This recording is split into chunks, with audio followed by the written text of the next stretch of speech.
आपको जवाब देना चाह रहे गुरु प्रकाश जी, जल्दी से बोलिए, उसके बाद मैं इनके पास जाऊं। गुरु प्रकाश जी सुन लीजिए, फिर मैंने बीच में इंटरप्ट नहीं किया। जल्दी जल्दी जल्दी। देखिए विषय कहां पर आ गया, आपने जरा सी बत्ती लगी, आपने बिल्कुल चिंगारी की तरह जला के दिखा दिया। हमारे एक नेता जो आपकी पार्टी में गया, आपके पास जाते ही बयान बदल गए, और कैसे जैसी संगत वैसी रंगत। मारवा दिल्ली का नेता, क्या बयान दिया उन्होंने राहुल गांधी के प्रति? आपके किसी नेता का खंडन आया उस बात के ऊपर? नहीं आया। अब फिर वापस एक विषय प्रश्न खड़ा करता हूं कि देश की बनावट और सलावट 2014 से नहीं, 2014 से पहले बदली नहीं थी। ठीक है। तब देश की चर्चा और स्कूलों विद्यालयों में चर्चा होती थी कि इस देश के अंदर अजान, मंदिर, गुरुद्वारे की पहचान सुबह होती है। लेकिन आपने क्या कर दी? आपने लाइन और लकीर खींच दी, और उस लकीर को आप के लिए हमला आप पर है कि आपने पहचान ही बदल दी है इस देश की। देश के प्रधानमंत्री मस्जिदों के अंदर चले जाते हैं बाहर की देशों में, क्यों नहीं आज यहाँ पर देश के मुसलमानों को भाईचारे की अपील करवाते? और आपने हिमाचल की बात करी थी, बिल्कुल कानून नहीं, पर अगर एक मिनट चंद्रमोहन जी आप एक बात बताइए, आप कह रहे हैं कि बाहर के मस्जिदों में जाते हैं तो वहां से भी तो एक संदेश है। मैं इसलिए पूछ रही हूं क्योंकि जब बात होती है और जब कौमी एकता की बात होती है तो यहाँ का मुसलमान वहां के मुसलमान के साथ भी खड़ा है। तो यहाँ पे प्रधानमंत्री अगर बाहर के मस्जिद में भी जा रहे हैं तो ये देखा जाएगा वहां वाला मस्जिद है, यहाँ वाला मस्जिद नहीं है। मैं सिर्फ पूछ रही हूँ क्योंकि ये एकता तो देखी जाती है। एक मिनट राज मिश्रा जी, एक मिनट, एक सेकंड मैं फैज खान जी और हाजी साहब के पास जाऊंगी, उससे पहले राज मिश्रा जी आप बता दीजिए, ये बार बार हिंदू त्योहारों पर जिस तरह से पत्थरबाजी हो रही है, हाल के दिनों में जिस तरह हमने देखा कई जगह हुई, ये बार बार आपको लगता है एक पैटर्न है, एक मोटिवेटेड है, या फिर एक नफरती टूल बन गया है? अब लोग जिस तरह से जुलूस निकलता है, विसर्जन होता है, और कुछ लोग आकर उसमें उपद्रव मचाने की मंशा से पहुंच जाते हैं। सुचरिता जी, आज दो चीजें रही है। मैंने आज एक बांग्लादेश के बारे में भी एक चीज पढ़ा है। बांग्लादेश में स्पष्ट रूप से यह कहा गया है कि जो वहां का अल्पसंख्यक समुदाय है, वो गणेश पूजा में 5 मिनट पहले नमाज से अपने साउंड को बंद कर देगा। ये बाकायदा बांग्लादेश के अल्पसंख्यक के लिए कल ही एडवाइजरी जारी कर दी गई है।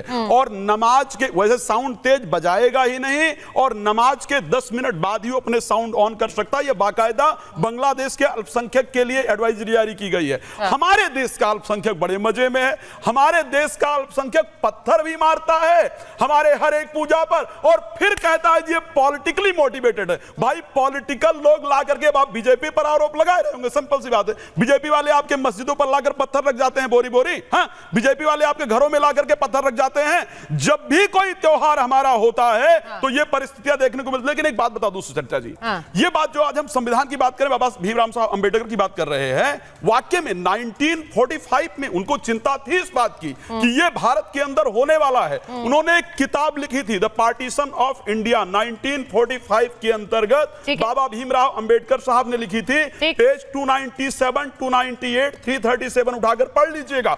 उन्होंने स्पष्ट रूप से वहां पर मेंशन किया था कि भारत का मुसलमान भारत को दारुल इस्लाम नहीं मानता है, दारुल हर्ब मानता है। और दारुल इस्लाम और दारुल हर्ब के अंदर फर्क है।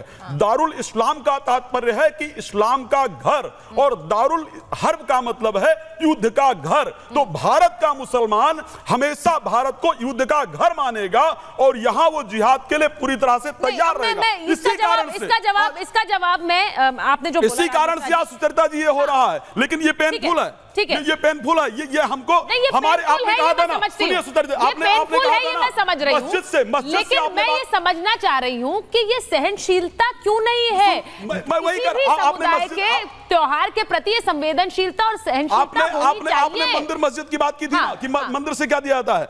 मंदिर से पूड़ी बांटी जाती है बाहर, और जाति नहीं धर्म नहीं पूछा जाता है, दिया जाता है, खीर बांटी जाती है। लेकिन प्रॉब्लम यह है कि मस्जिद के बाहर जब भी कुछ जाता है तो वहां से पत्थर बांटा जाता है। और कांग्रेस की बात कर रहे हैं, हाँ कांग्रेस के नेता बात कर रहे हैं। आपकी सरकार रही जब से देश आजाद हुआ, सुनिए, गुरुकुल को आपने खत्म किया, मदरसों की आपने वृद्धि की, गुरुकुल को खत्म किया, मदरसों की वृद्धि की, हिंदुओं को कहा बच्चे दो ही अच्छे, और मुसलमान को कहा अल्लाह की देने बढ़ाते जाओ। इसका खामियाजा आज भुगत रहे हैं। मैं एक बार हाजी साहब के पास जा रही हूँ, फैज साहब के पास जा रही हूँ। फैज साहब, बहुत दिनों बाद आप महाभारत में आए हैं, मुझे ये बताइए कि कई बार हमने पहले डिबेट्स की हैं, लेकिन ये सहनशीलता एक त्योहार के प्रति क्यों नहीं है? क्यों वे पत्थर बरसाए जाते हैं? क्यों हम ये नहीं सोचते हैं कि किसी व्यक्ति का त्योहार है, इसमें अशांति नहीं फैलानी है? और क्या जो बयान आते हैं, जो गुरु प्रकाश जी कह रहे थे, क्या बयानबाजी ये संवेदनाओं को कुरेदने का काम करती है, उन्हें खत्म करने का काम करती है? जब ये लोग बार बार कहते हैं कि वक्फ आ जाएगा तो हमारी मस्जिदें, हमारे मजार सब हमसे छीन लिए जाएंगे, क्या ये नफरत फैलाता है? बिस्मिल्लाहिर्रहमानिर्रहीम रब्बिश रह ली सदरी व यस्सिर ली अमरी वहलुल उक़दतन मिन लिसानी यफ़क़हू क़ौली। देखिए सुचरिता जी, गढ़ रहा है कर्नाटक इस भारत की संस्कृति का। कर्नाटक के सभी जिलों में मेरा लेक्चर हुआ, युवा ब्रिगेड ने करवाया है।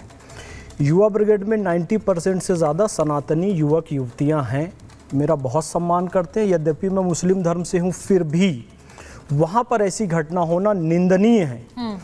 ये वो देश है, ये कर्नाटक और पूरे भारतवर्ष में सनातनी माताएं सुबह फजर की नमाज के बाद अपने बच्चों को लेकर मस्जिद के बाहर खड़ी होती हैं कि नमाजी आएंगे तो उनको फूकेंगे। ये उदारता सनातन की है। यदि सनातन इतनी उदारता दिखाता है तो मुसलमानों को भी चाहिए कि वास्तविक रूप से कुरान शरीफ में जो कहा गया लकुम दीनकुम वलिय दीन, भाई आप अपने दीन पर रहो, वो अपने दीन पर रहें। ला इखराफिद दीन, दीन के मामले में कोई जोर ज़बरदस्ती नहीं होगी, इस बात का पालन करना चाहिए। लेकिन जब वक्फ के मैटर पे जाकिर नालायक जैसे लोग मलेशिया में बैठकर स्टेटमेंट देते हैं कि मस्जिद, मदरसे, खानकाहें, कब्रिस्तान, दरगाहें सब छीन ली जाएगी, तो यहाँ के कुछ नासमझ लोग उसके समर्थन में रैलियां करते हैं, स्कैनर चलाते हैं। जबकि ये जो कानून आ रहा है ये मस्जिदों को और वक्फ की प्रॉपर्टी को व्यवस्थित करने के लिए है, महिलाओं को उनकी भागीदारी देने के लिए, जो कि इस्लाम भी कहता है। कलेक्टर देखेगा, कंट्रोल छीनने के लिए नहीं है, कंट्रोलर एंड ऑडिटर जनरल इसको ऑडिट करेगा। एक मिनट ये जमीन, एक मिनट सर CAA का भारत के मुसलमानों की नागरिकता लेने से कोई संबंध नहीं था, उसी तरीके से इसका भी कोई संबंध नहीं है मस्जिदों को लेने से या वक्फ की जमीनों को लेने से। इसका कोई संबंध। अब जो बात फैज जी ने कही, हाजी साहब जरा मुझे बताइए, आज दूर से मैंने आपको देखा तो मुझे लगा कोई पंडित जी आ रहे हैं, तो आज बिल्कुल बदले हुए अवतार में आए हैं, तो ये बताइए बदले हुए अवतार में आए तो विचार भी बदले कि नहीं है? नहीं, मैं तो ये कह रहा हूँ 2014 के बाद से पहले भी बड़े सारे त्योहार निकाले जाते थे और सब तरीके से शांतिपूर्वक तरीके से सदियों से ये सारे कार्यक्रम हो रहे थे। ठीक है। मगर 2014 के बाद से जब केंद्र में सरकार मोदी जी की आ जाती है, उसके बाद से जो है मस्जिदों के बाहर जो है हथियार लेकर और ऐसे आपत्तिजनक नारे लगाए जाते हैं और ऐसे जुलूस निकाले जाते हैं जो बिना परमिशन के होते हैं। जैसे आपने त्रिलोकपुरी में देखा होगा, बिना परमिशन के जुलूस निकाला गया था। तो और मैं एक और दूसरा बड़ा एक इल्जाम लगाना चाह रहा हूँ, बिना इजाजत के थोड़ी था। देखिए वो तो देखिए वहां पर तो प्रशासन बताएगा। अरे सर सुनिए सर, सोचिए इस सनातन धर्म के अंदर जुलूस बिना इजाजत के निकाले जाते हैं, पत्थर इजाजत लेकर इकट्ठा करते हैं। कंप्लीट कर ले पहले हाजी साहब, कंप्लीट कर। सुचरिता जी, ठीक है हाजी जी। पत्थर पहले कश्मीर में चलते थे, सुन लीजिए 2014। सुनिए यार, पहले कश्मीर में ही चलते थे, अब आप लोग हमारे हनुमान जयंती पर चलाते हो, अब आप लोग हमारे रामनवमी पर चलाते हो, अब हमारे पांडालों पर, गणेश पूजा पर। तो आप भी चला दो यार वहां जाके यार। अगर हम कहें कि बांग्लादेश में अपनी बारी से बोला, वो बोल नहीं पाए, उनको बोलने दीजिए। उसके बाद क्या हो गया, बोलिए हाजी साहब। नहीं उनका बता रहा हूं, पहले हाँ बैठिए, एक मिनट रुकिए, पहले बात सुनिए हाजी साहब। हाँ मैं क्या बता रहा हूँ, आप क्या यहाँ उकसाने वाली हिंसा, देखिए आपके धर्म के, हाँ यस आपके धर्म के व्यक्ति का अपमान कर दिया, इसमें कोई दौरा नहीं। आज आपके मुख से सच्चाई निकल गई कि आचार्य राज मिश्रा ने मेरा नंबर आएगा, धर्म के व्यक्ति का अपमान कर दिया। ये बिल्कुल आपको यही पीड़ा अगर सनातन के प्रति हुई होती